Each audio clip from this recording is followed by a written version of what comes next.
بسم اللہ الرحمن الرحیم۔ شروع اللہ کے نام سے جو بڑا مہربان نہایت رحم والا ہے۔ علم دولت سے بہتر ہے کیونکہ علم تمہاری حفاظت کرتا ہے جبکہ دولت کی تمہیں حفاظت کرنی پڑتی ہے۔ صبر کامیابی کی کنجی ہے۔ لوگوں سے ہمیشہ ایسا برتاؤ کرو جیسا تم چاہتے ہو کہ وہ تم سے برتاؤ کریں۔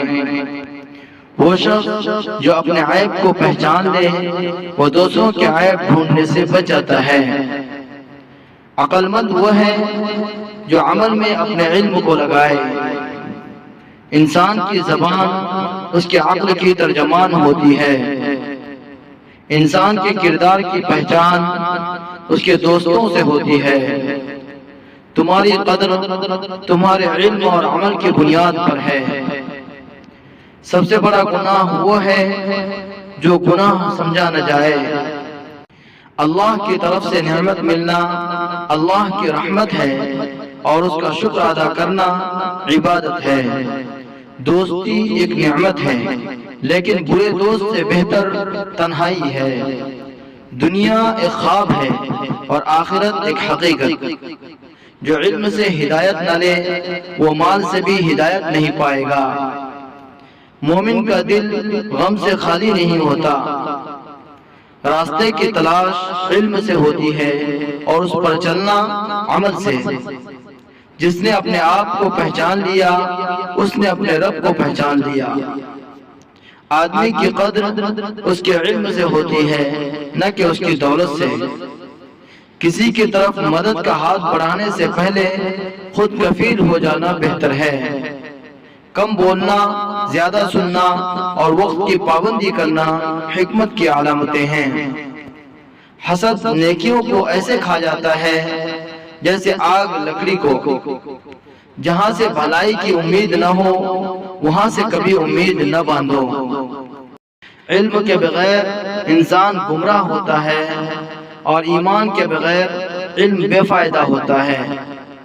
سچائی انسان کے عمل میں نظر آتی ہے نہ کہ اس کی زبان پر۔ انسان کا بہترین ساتھی اس کا ادب اور اخلاق ہوتا ہے۔ مصیبتوں میں صبر اور سکون اختیار کرنا مومن کی پہچان ہے۔ دوست کا حسن اس کے اخلاق میں ہوتا ہے۔ اللہ کی عبادت کے ذریعے اپنی زندگی کو خوبصورت بناؤ۔ غصہ جہالت کی علامت ہے جبکہ معاف کرنا دانائی کی علامت۔ دشمن سے دوستی کے بدلے میں اپنے نفس کو آزمائش میں نہ ڈالو۔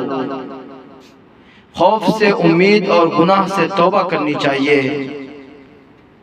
اگر تمہیں کچھ اچھا نہ لگے تو دوسروں کے لیے بھی نہ کرو۔ اچھے لوگ غریب ہو سکتے ہیں لیکن ان کی قدر ان کے اخلاق سے ہوتی ہے۔ اللہ کے ساتھ تعلق قائم رکھو اور دنیا کے غموں سے بے پرواہ ہو جاؤ۔ حقیقی عزت علم اور عمل میں ہے نہ کہ خاندانی وراثت میں۔ کسی کے ساتھ انصاف کرنا انسانیت کا حسن ہے۔ تمہاری زندگی کی حقیقت تمہارے اخلاق اور ایمان میں ہے۔ جو خود کو قابو میں رکھتا ہے وہ کامیابی کی راہ پر ہوتا ہے۔ کم کھانا، کم بولنا اور کم سونا روح کی پاکیزگی کے لیے ہے۔ انسان کی زبان اس کے عقل کی چابی ہے۔ مومن وہ ہے جو دوسروں کے لیے وہی چاہے جو اپنے لیے چاہتا ہے۔ السلام علیکم ورحمۃ اللہ وبرکاتہ۔